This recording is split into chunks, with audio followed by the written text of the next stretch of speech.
Somebody else wrote, good luck, be cautious. We have been feeding the homeless here for years.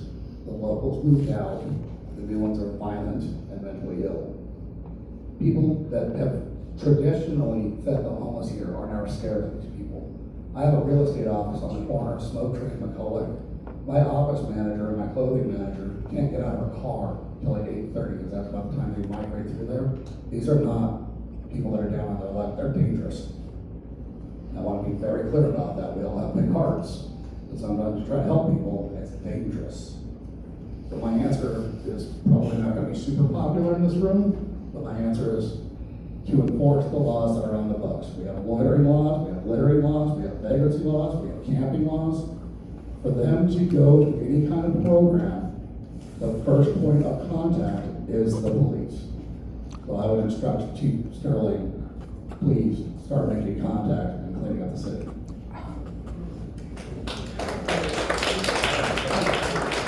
I'm going to break the rule, and I'm going to say I can't resist this. I have been working with the Veteran Treatment Court here in Lake Havasu for 12 years, and it's actually a treatment court. If someone comes into court, these are veterans. I mean, I know it's a smaller group, but a lot of them come in homeless, without jobs. And remember, homeless is not necessarily out on the street. These can be sort of sofa surfing, staying somewhere forever. And the only reason I continue to do that job is because, and I'm a volunteer, is because it's so god-awful rewarding when we succeed. And our recidivism rate has gone from like 80%, 85%. What we have here with our veterans is less than 9%. There is a way to do that.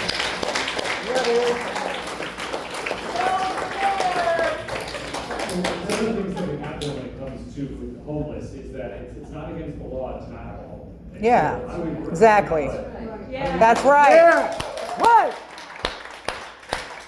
we find a balance that we can manage the situation as it comes to us. And so we have a crisis response team now that they're co-located in the police department. So we have a crisis response team, does not cost taxpayers any money, but it allows the crisis response worker to go out when there is a crisis and bring access to people or connect people where they're at.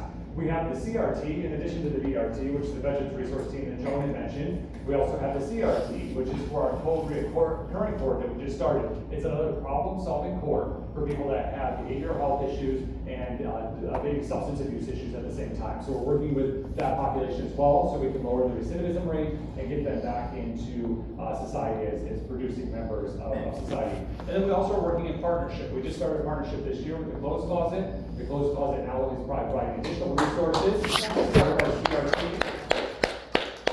working on all of these different partnerships. So how do we, government's not the solution in this case, but we can be a partner. How can we be a partner to bring access to folks that need that? But we do have to be careful. I mean, there are folks that have some behavioral health issues, and we have a behavioral health crisis in this nation that we need to solve, and it's going to be solving it with people that come to the table from all walks of life and all levels of government to be able to bring this care and access to people so that they're not impacting communities. And of course, Thank you.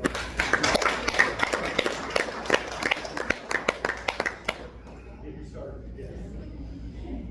Yeah, I think, it's one of my passions. I couldn't help myself. Sorry. How many people in the room received a letter from the water company that they had a special meter installed that's going to determine whether you're using the most water in your house? Did that go through the city council? I just wonder. What was the question? So what it was about advanced metering when it comes to water metering, and did that come from like Havasu City, and how many of the folks in the room may have received a letter with that? We were able to receive grants to do advanced metering throughout the community. This is updating our water meters. So our water meters, currently the way that they monitor water, they are good on day one and they start getting worse every single day that they're on. And so we need to replace them at some interval. And in the process now we're doing advanced metering, which allows us to digitally read the meter, which saves us from having meter readers, from having additional staff to have to go out and do these areas. But it also allows each of the residents or the ratepayers the opportunity to have an app where they can track their own water usage. They can say, oh, maybe my water heater is running, or maybe my toilet is running. And so it gives the citizen the opportunity. We're not monitoring you, it just gives you the opportunity should you have that opportunity. I say we're not monitoring you, but if we see big fluctuations in your bill, we do call you. So, and we've been doing that for decades. That's one of the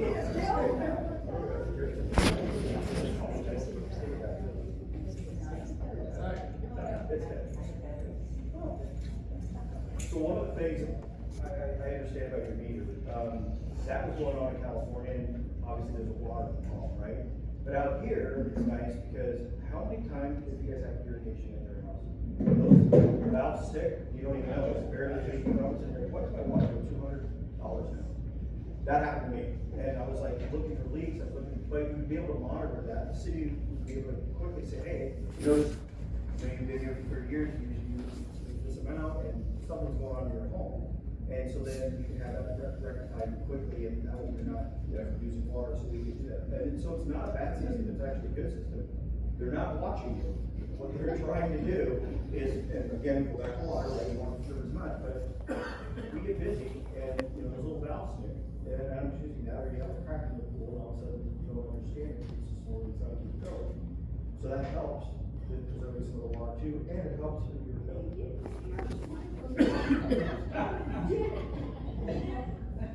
And there's no way you're 90, you gotta spunk the pumps into it. But it's actually a good thing, if you think about it, it helps with your bill, because all of a sudden, the city can jump on it and say, hey, come on.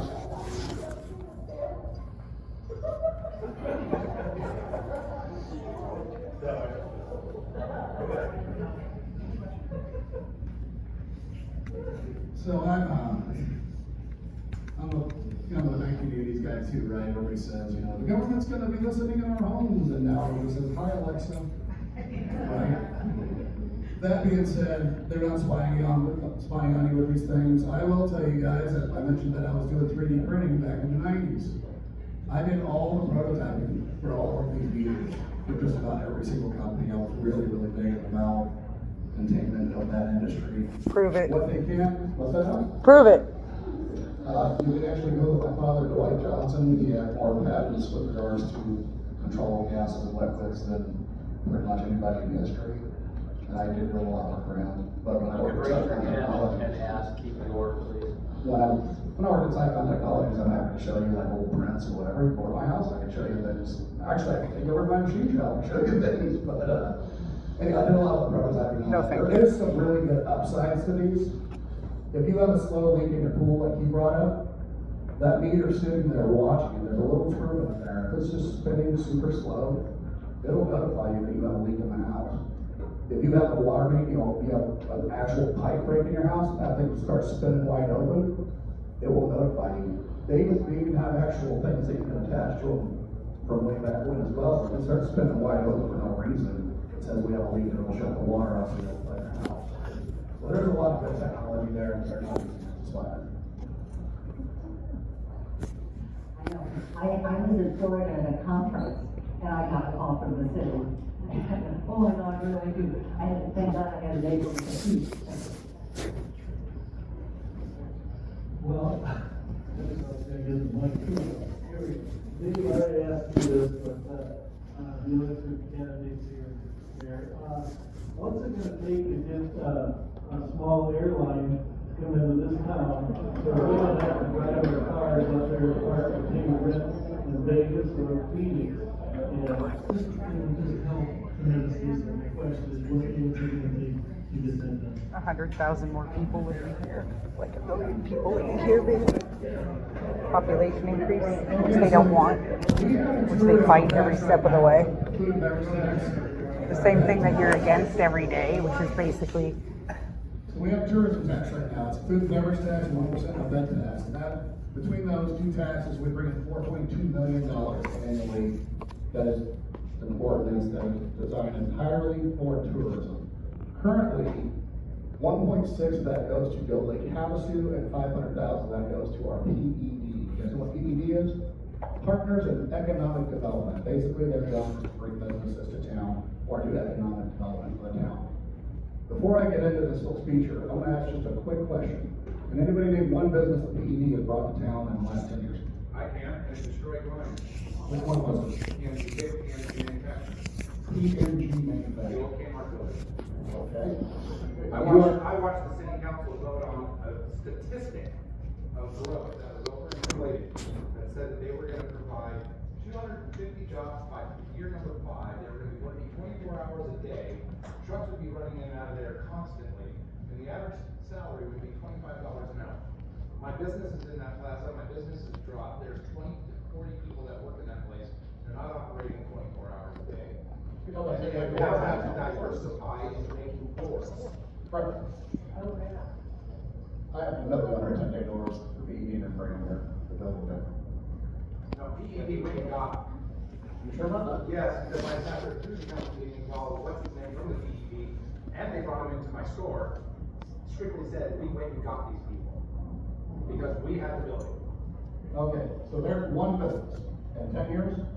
So we're paying $500,000. on top of my head. Sure. Yeah, one that the audience knows.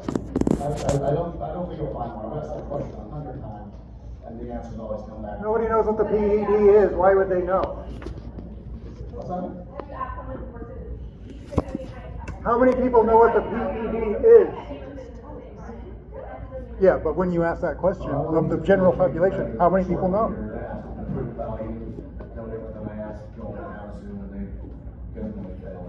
To get to the point of the airline, $2.1 million. Comment was- 500 goes to PED, 1.6 goes to Go Lake Havasu. The other 2.1, which is supposed to be used for tourism, is currently being swept to the general fund. If we brought Go Lake Havasu in-house and our PED in-house instead of having them outsourced, and we even reached out to a Jet Suite X, it would be about $500,000 a year to get commuter planes in and out of here to a hub on a subsidized basis. We also have other options. You can contact Delta, you put up $1 million loan, and they will run service out of here. Once they make their money back, they will give us $1 million back. There is a million ways of getting small charter flights, small commuter flights out of here to a hub, so that we can bring in tourists, which would be a big thing for that tourism money, and business. It would be a lot easier to talk to certain CEOs of certain companies and make the argument instead of shop for it.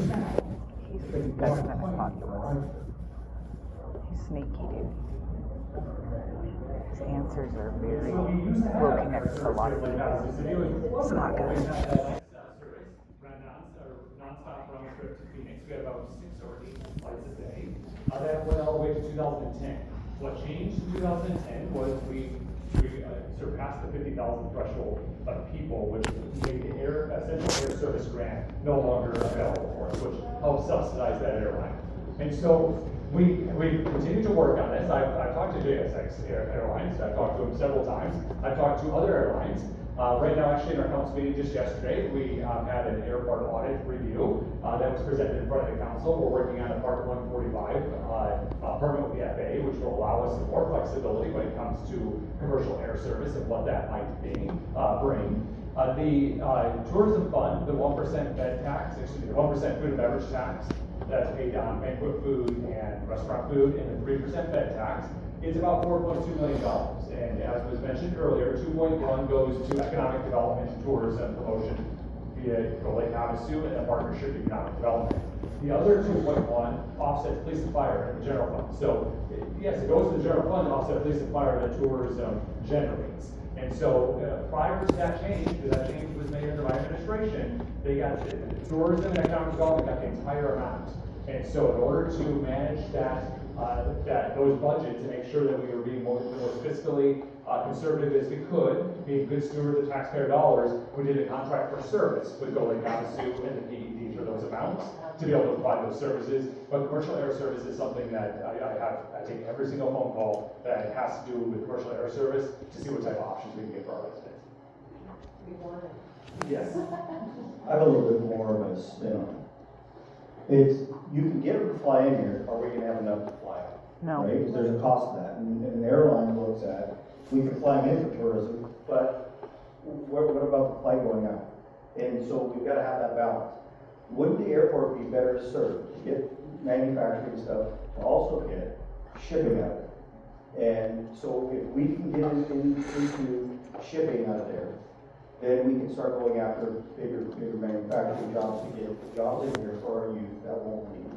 And that's a big part. The youth are leaving in droves because they don't have anything to do here. So we need to get better jobs, we need to get manufacturing and some other businesses here and utilize the airport as well, because Kingman's gonna do it. And if we allow Kingman to do it before us, we're in trouble. So we can utilize that airport in a whole different way. If commercial will go in there, then let's start talking to UPS and FedEx and some of those, even though they fly out there this morning, do one flight, but to get it up there so we can go after some of these other jobs that can come. And I gave you a big spiel on that. Yes, it'll happen. Dave would like to respond as well. Okay, so a lot of people don't know it in town, but you guys want to know what Bald-headed cities actually known for? They have a large international airport. That is a shipping hub for DHL, UPS, FedEx. We are never going to compete with them. Never. Our airport is not big enough. We're not landing, and believe me, you don't want 747s landing at our airport. If you guys enjoy any kind of peace and quiet, you do not want those kind of jets flying in and out here every day. That being said, earlier back to the 2.1, getting swept into the general fund, how that does offset police and fire, it does. But it's supposed to be used for tourism. So when you put on a large event, so I put on Super Cat Fest, when you put on a large event, that's what that money's supposed to be used for, is for the police and fire, for tourism. If you were the guy putting on the event, they say, how many police would you like? They're $150 an hour. It's not being used for that. It's just not true. So that particular 2.1 is not being used legally right now. That is not Cal's fault. I want to be very clear about that. That is city manager and staff and what they're doing with the money. But it is not being used. The airport itself, we're making some good progress on it. I appreciate Cal's efforts towards that. As I say, it's been 8 years though. We haven't had it since 2010. Nobody even brought it up until I put it in the newspaper that that's what I would do. And now everybody's trying to say they're doing it, so. I think the gentleman in the back there also had another question. A follow-on. Yeah, I don't need the microphone though, I speak loud enough. Cal, just real quick, because you know the statistics, how many officers is our PD short? We actually have a really great recruitment month. Right now, we're about six officers short, but we have had really good recruitment this month. So How many is the fire department short? fire department's not short. They're not short at all. We have a retirement, a large retirement group that's going to be retiring in 22nd, that we're planning retirement, but the chief is planned accordingly for that.